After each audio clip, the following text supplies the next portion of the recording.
வணக்கம். நான் டாக்டர் தமிழிசை சௌந்தரராஜன்.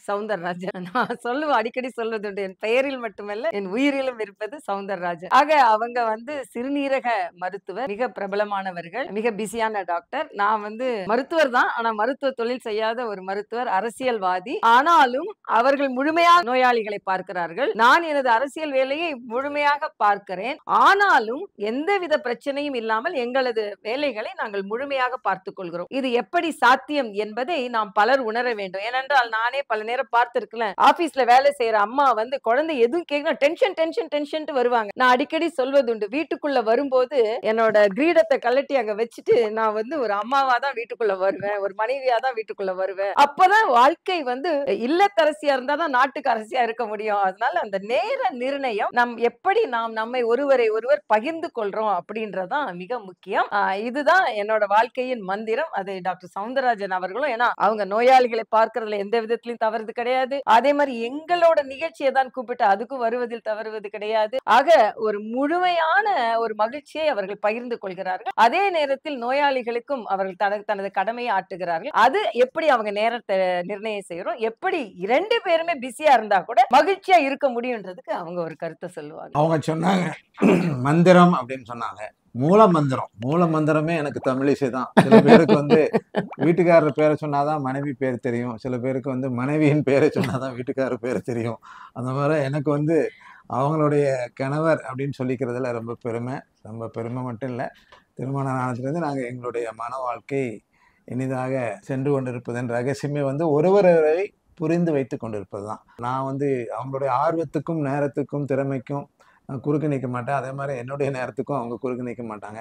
பல நேரங்களில் இவங்க கவர்னராக இருந்தப்போ கூட அந்த நேரத்தில் ராஜ்பவன் ஹைதராபாத்தில் இருக்கிறப்போ எனக்கு நிறைய பேஷண்ட்ஸு ஃபோன் பண்ணுவாங்க. என்னுடைய ஃபோனை எப்போவுமே சுவிட்ச் ஆஃப் பண்ண மாட்டேன். அங்கே உட்காந்துட்டு கூட எனக்கு பதிலாக ஃபோன் எடுத்துகிட்டு அவங்களுக்கு எனக்கு பெட்டு கிடைக்கல டாக்டர் அப்படின்னா அவங்க ஒன்றுனே சொல்லாமல் அவங்க பாட்டில் எனக்கு என்னுடைய சார்பில் நான் தூக்கத்தை கெடுத்துடக்கூடாதுங்கிறதுக்காக அவங்களே ஃபோன் பண்ணி என் பேஷண்ட்ஸுக்கு பெட்டெல்லாம் ஏற்பாடு பண்ணி கொடுப்பாங்க. அந்த விதத்தில் ஒற்றுமையாக நாங்கள் செயல்படுறோம். நேரம் காலம் அறிந்து எதை செய்ய வேண்டும் என்பதை நான் கற்றுட்டதே என்னோடய கல்யாணத்துக்கு அப்புறம் தான். கல்யாணத்துக்கு முன்னால் இருந்தது பண்ணதை விட கல்யாணத்துக்கு அப்புறம் தான் அவங்க ஒரு குடும்ப தலைவி, தாயார், அரசியல்வாதி, பொறுப்பானவர், பொறுப்புள்ளவர் என்பதை எல்லாம் உணர்ந்துட்டு எல்லாத்த விட இது எக்ஸலன்ட் ஒய்ஃப். திடீர்னு எனக்கு ராமச்சந்திராவில் வேலை பார்க்கும் பொழுது 12:30 மணிக்கு திடீர்னு மதியானம் ஃபோன் வரும்.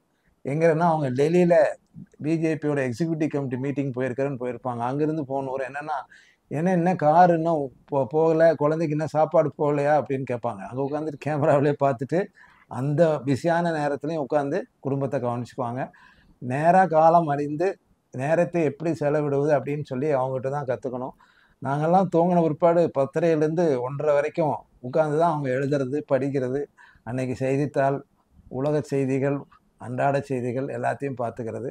டைம் மேனேஜ்மெண்ட் எப்படிங்கிறத நம்ம கற்றுக்கிறது ஒவ்வொருதும் ரொம்ப முக்கியம். காலம் பொன்னானது. காலத்தை கடந்து விட்டால் சென்ற காலம் திரும்பி வராது. அதே போல தான் டைம் மேனேஜ்மெண்ட் அப்படிங்கிறத நம்ம ஒவ்வொருவரும் புரிந்து அடுத்த நாளுக்கான திட்டமிடுதல் அப்படின்னா அடுத்த நாள் என்ன ட்ரெஸ் பண்ணிக்க போகிறோன்னு முதல் நாளே ட்ரெஸ் பண்ணிக்கிறதுங்கிறத ரெடி பண்ணி வச்சுக்குவாங்க.